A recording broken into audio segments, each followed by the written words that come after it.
Welcome dear students. आज हम programming paradigms topic को डिस्कस करेंगे और जैसा आप अपनी स्क्रीन पे देख पा रहे हो, इस टॉपिक को कंप्लीट करने के बाद हम ये टू डिफरेंट लर्निंग आउटकम्स यहाँ पे अचीव करेंगे। In the first learning outcome you will be able to list programming paradigms and their applications. हम मल्टीपल पैराडाइम्स को डिस्कस करेंगे and in the second learning outcome you will be able to describe merits and demerits of each programming paradigm. अब देखिए, ये जो programming paradigm की बात हो रही है, तो एक तरीके से इट इज यू कैन से this is a kind of history कि भाई किस तरीके से प्रोग्रामिंग पैराडाइम्स आए और क्या क्या उनका फोकस रहा है, किस पर्टिकुलर चीज पे वो प्रोग्रामिंग पैराडाइम फोकस करता है। आप मेरी बात समझ रहे हैं? तो इन्हीं चीजों से रिलेटेड अगर हम बात करें कि भाई एग्जामिनेशन में किस टाइप के क्वेश्चंस पूछे जाते हैं, थ्योरेटिकल टॉपिक है। सेमेस्टर एग्जामिनेशन में शॉर्ट शॉर्ट और लॉन्ग आंसर्स क्वेश्चंस पूछे जाते हैं। और अगर मैं बात करता हूँ कॉम्पिटिटिव एग्जामिनेशन की, वेदर इट इज और कैंपस प्लेसमेंट और you can say the GATE examination, तो जिन जिन कॉम्पिटिटिव एग्जामिनेशन में ये टॉपिक लिस्टेड है, उन सभी एग्जामिनेशन में इससे एमसीक्यूज भी फ्रेम होते हैं, क्योंकि programming paradigm plays major role. और for all computer science and engineering, information technology, MCA, BCA, BSc computer science, वो जितने भी स्टूडेंट्स हैं, वो अगर इन ब्रांचेस को बिलोंग करते हैं तो उनको इनके बारे में नॉलेज होना मैंडेटरी है। या इवन अगर ईसी, ये मैकेनिकल, सिविल, वो स्टूडेंट भी अगर अपना डोमेन या अपना करियर प्रोग्रामिंग या सॉफ्टवेयर डेवलपमेंट में बनाना चाहते हैं, so these are the foundations. भाई बेसिक टर्म्स आपको पता होनी चाहिए, टर्मिनोलॉजीज कि कहाँ हम क्यों यूटिलाइज करते हैं, क्या यूटिलाइज करते हैं, क्या उसका बैकग्राउंड था। तो जब तक ये चीजें नहीं करते तो हमारे अंदर कॉन्फिडेंस बिल्डअप नहीं होता। इसीलिए ये सारी चीजें हैं, ये तीनों के तीनों, ये थर्ड टॉपिक है इस सेक्शन का जिसको हम डिस्कस कर रहे हैं।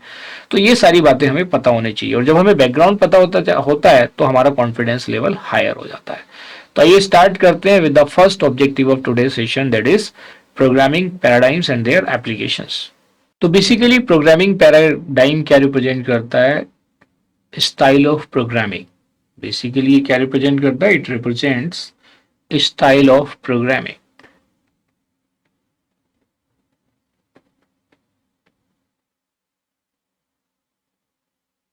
तो सबसे पहले कुछ की पॉइंट समझ लेते हैं प्रोग्रामिंग पैराडाइम से रिलेटेड।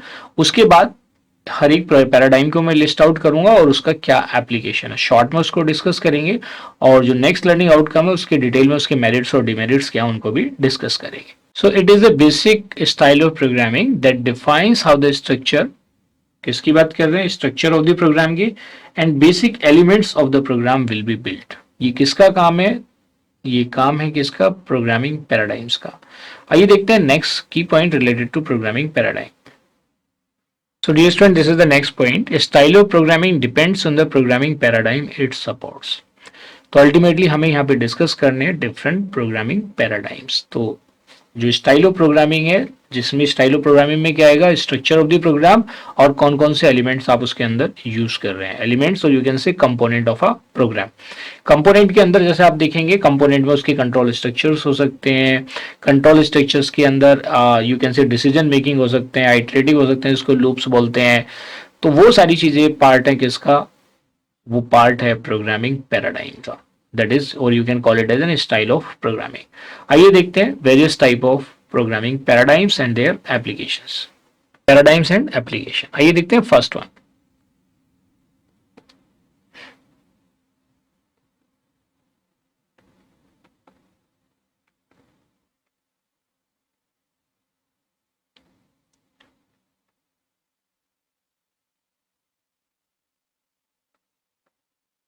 तो देखिए, अगर हम मोनोलिथिक प्रोग्रामिंग की बात करेंगे तो नाम से पता चल रहा है मोनोलिथिक, कहीं ना कहीं सिक्वेंशियल की तरफ ही आपको इशारा कर रहा है। किसकी तरफ कर रहा है? सिक्वेंशियल की तरफ। इसका एप्लीकेशन क्या है ये देखते हैं।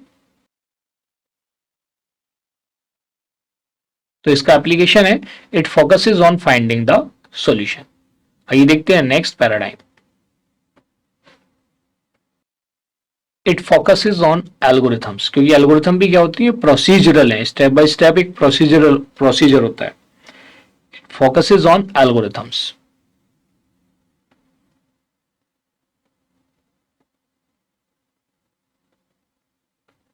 ठीक है जी। और एल्गोरिथम क्या है, step by step procedure to solve a particular problem. उसकी जैसे आपने डिफरेंट कैरेक्टरिस्टिक्स भी स्टडी की होंगी, इनपुट है, आउटपुट है, कि इनपुट की अगर हम बात करें कि देर में भी जीरो और मोर इनपुट, ऐसा कोई मैंडेटरी नहीं है कि हर एक एल्गोरिथम में इनपुट हो। मान लिया आपको ओनली मैसेज डिस्प्ले करना है, then there is no need of you can say input.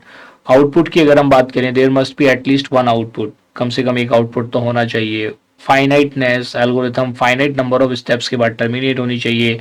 Definiteness है, डेफिनेटनेस और यू कैन से अनएम्बिगुअस, कि आपके एल्गोरिथम का एक यूनिक मीनिंग होना चाहिए, there should be, it should be unambiguous, you can say. Effectiveness होनी चाहिए, एल्गोरिथम एकदम बेसिक होनी चाहिए जिसको कोई भी अंडरस्टैंड कर सके। और उसमें इफेक्टिवनेस की भी टर्म आती है कि एल्गोरिथम की जो टाइम और स्पेस कॉम्प्लेक्सिटी है, दे शुड बी मिनिमम। तो वो जब आप एल्गोरिथम टॉपिक स्टडी कर चुके होंगे या करेंगे, then you will be able to correlate it more correctly. आइए देखते हैं नेक्स्ट पैराडाइम। तो देखिए नेक्स्ट है स्ट्रक्चर्ड प्रोग्रामिंग। इसका मेन एम्फेसिस होता है on the you can say modules या functions. It focuses on modules or you can call them functions or you can call them subroutines, it's up to you। इसका main function structured programming का क्या है कि ये functional programming approach है और इसका मेन एम्फेसिस होता है फंक्शन। इसके अपने बेनिफिट्स हैं, क्योंकि आपने अगर कोई मॉड्यूल बना दिया वो रीयूजेबल है, आप उसमें डिबगिंग भी क्या होगी उसकी ईजियर होगी, तो उसके वो अपने प्रोज एंड कॉन्स हैं जिसको हम आगे डिस्कस करेंगे सेकेंड लर्निंग आउटकम में। यहाँ पे तो हमारा ऑब्जेक्टिव है कि प्रोग्रामिंग पैराडाइम क्या है और उसका एप्लीकेशन क्या है, तो हम उसी पे फोकस कर रहे हैं। So let us discuss about the fourth paradigm. तो जब भी हम ऑब्जेक्ट ओरिएंटेड प्रोग्रामिंग की बात करते हैं, they focuses on classes and objects.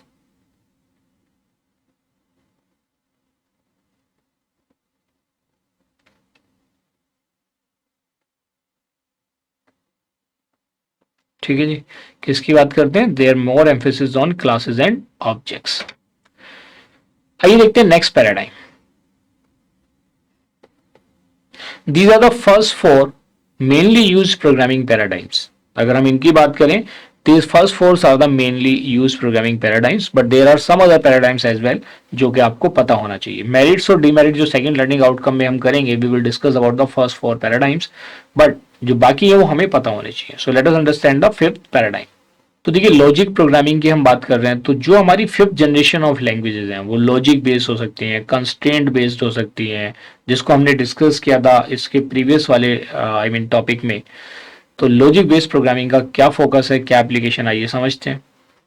सो देखिए लॉजिक ओरिएंटेड प्रोग्रामिंग का जो मेन फोकस है वो गोल्स पे रहता है और they are usually expressed in terms of predicate calculus. तो ये कैलकुलस वो नहीं कि इंटीग्रल या डिफरेंशियल कैलकुलस है। अगर आपने डिस्क्रीट मैथमेटिक्स ऑलरेडी स्टडी कर लिया है, then you can understand it more clearly. Otherwise आप अपकमिंग जो भी आपके सेमेस्टर्स होंगे वहाँ पे आप प्रेडिकेट कैलकुलस को डिस्कस करेंगे। कोई भी आपके सेंटेंशियल फॉर्म में you can represent them in the form of A predicate calculus. Symbolic form में आप रिप्रेजेंट कर सकते हो, और उस सिंबॉलिक फॉर्म की जो प्रोग्रामिंग या लॉजिक आप रिप्रेजेंट कर रहे हो उसी की प्रोग्रामिंग किसमें होती है, फिफ्थ जनरेशन में, जिसमें लिस्प या प्रोलॉग का आप यूटिलाइजेशन करते हैं। आइए देखते हैं next paradigm. Rule based programming की अगर हम बात करें, सो इट फोकसेस या it uses if then else rules for computation. ठीक है, आइए देखते हैं last paradigm. So it utilises invariant relationships to solve a problem. तो डियर स्टूडेंट, ये जो लास्ट के थ्री पैराडाइम हमने डिस्कस किए हैं, ये आप डिस्क्रीट मैथमेटिक्स में भी आप स्टडी करते हो। जैसे आप प्रोपोजिशनल लॉजिक वहाँ पे डिस्कस करेंगे, उसी के साथ साथ प्रेडिकेट कैलकुलस का कॉन्सेप्ट भी वहीं पे आता है। तो कंस्टेंट बेस में ये रिलेशनशिप को यूटिलाइज करता है टू सॉल्व द प्रॉब्लम। मान लीजिए दो स्टेटमेंट गिवन है, उससे आप उसके बेसिस पे आपको क्या करना है, कंक्लूड करना है। और यही fifth generation of programming language में यूटिलाइज होते हैं, जहाँ पे आप प्रोलॉग या लिस्ट का यूटिलाइजेशन करते हैं। I hope this is clear to everybody. So dear student, this is all about the first learning outcome. Now you are able to list various programming paradigms with their applications.